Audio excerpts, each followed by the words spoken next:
फरंगी महली जो हिंदुस्तान का सबसे बड़ा आलिम और माकूली और फकीह और मुहद्दिस और सब कुछ, जिनके मुरत्तब किए हुए निसाब दरसे निजामी को पढ़कर आज तो मौलवी होता है आदमी।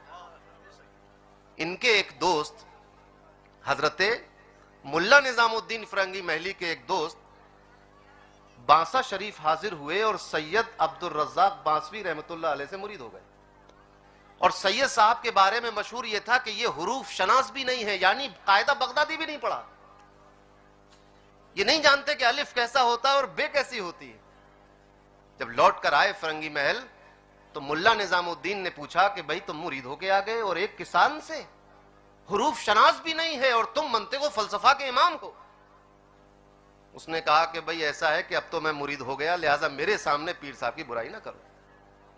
तुम ना हो, तुम बहुत बड़े अल्लामा सही, मगर मैं तो मुरीद हो गया हूं। बात आई गई हो गई। कुछ दिनों के बाद मुल्ला निजामुद्दीन फरंगी महली जब बांसा शरीफ पहुंचे तो देखा सामने से सैयद साहब तशरीफ ला रहे हैं। क्योंकि पुराने वक्तों के आलिम थे जो इनको अदब भी सिखाया जाता था इल्म के साथ, तो सोचा कि एक फकीर है, एक बुजुर्ग है, पीर साहब है, लाओ मुलाकात कर ही लूं। मुलाकात की तो सैयद साहब ने कहा कि मुल्ला, जौहर किसे कहते हैं? अब ये बात ऐसी है कि जो हिदायतुल हिकमत पढ़ने वाले बच्चे जानते हैं दूसरी तीसरी जमात के कि जौहर क्या होता है।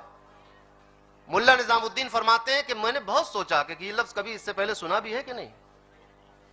इतना बड़ा आलिम, यानी इसको ऐसे समझे कि कोई शख्स एमए कर रहा हो, उससे पूछा जाए कि नाउन्स क्या है, वॉवेल्स किसे कहते हैं, एमए इंग्लिश लिटरेचर से पूछा जाए, इतना हकीर सवाल।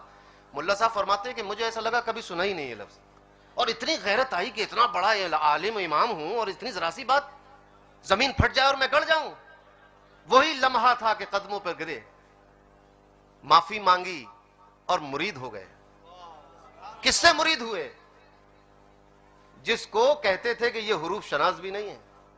और फिर दुनिया ने देखा कि मुल्ला निजामुद्दीन एक पालकी कंधे पे उठाए हुए चल रहे हैं और सैयद साहब पालकी में तशरीफ फरमा है और आपका एक पांव पालकी के अंदर है, दूसरा मुल्ला निजामुद्दीन के कंधे पे रखा हुआ है। तो बुजुर्गों के मामलात ऐसे